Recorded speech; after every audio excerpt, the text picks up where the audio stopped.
ሁሉም በጊፍት ነው የተገዙት። እኛ በጊፍት ከሆነ ነው ሳሪ ሁሉም በአንበሳ ተገዝተው ነው አልኩኝ። አዎ ነው የምለው እኔ በነገራችን ላይ ካልኩ በጥቅማ ጥቅም ከሆነ አዎ ተጠቅማችኋል እላለሁ። እኔ አልዋሽም። ባይ ዘ ወይ ሚዲያ በጥቅና ያለው የምታወቀው ካልኩ አዎ ብያለሁ ነው የምለው።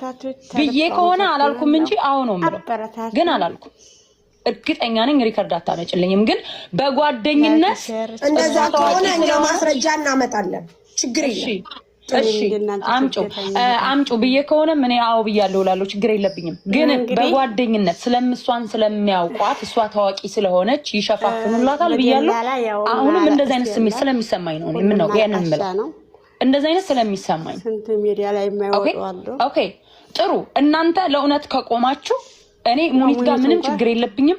ሙኒት በምታረገው ነገር ደስ ይለኛል። እኔም ደሃ መርዳት ስለምወድ ደስ ነው የሚለኝ። የተቸገሩ ሰዎች ጋር ስደርስ ደስ ይለኛል። እሱ ጥሩ ፓርት ነው። ግን ደግሞ በውስጥም እሷን አምነዋት እንደመታመን አምኖ እንደመከዳት እና በዛ ባደረጉት ልክ ያደረጉትን ሳይደረግላቸው ሲቀር እንዴት እንደሚያምን የማውቀው። ስለዚህ እነዛን እህቶቿን በውስጥ አሁን እሷን አምነዋት ምንም እኮ ሙኒትን በሚዲያ ነው የሚያውቋት።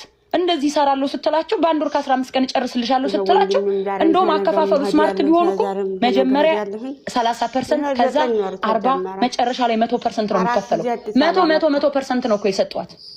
ከማውቃቸው ልጅ ካናገሩ እምነታቸው ራሱ እንቅልፍ ሊነሳት ይገባል እሷን። ስለዚህ አልካደችም። አዎ አልካደችም። እሱ ጥሩ ፓርት ነው፣ ጥሩ ጎን ነው። ግን ደግሞ ልጆቹ አሁን አንዷ ከነገረችኝ አንድ ነገር ብቻ ልናገር ታምራት በአንድ ወር ከ15 ቀን አስጨርስልሻለሁ አለችኝ። ከዛ እኔ ደግሞ ከገጠር ወንድሜን ወደ ከተማ አምጥቼ በአንድ ወር ከ15 ቀን የሚያልቅ መስሎኝ ቤት ተከራየው። ምግብ እችላለሁ አለች። የትራንስፖርት አለ አለች። የቤት ኪራይ አለ 11 ወር አለች። አረብ ሀገር ማዳም ቤት እየሰራች ከተማ ሰው አስቀምጣ የትራንስፖርት የምግብ የቤት ኪራይ 11 ወር ጠበቀቻት። ያቺ ልጅስ ይሄንን እኮ ማሰብ ያለባችሁ። እንደዚህ አይነት ሰዎች 17 ሰዎች አሉ።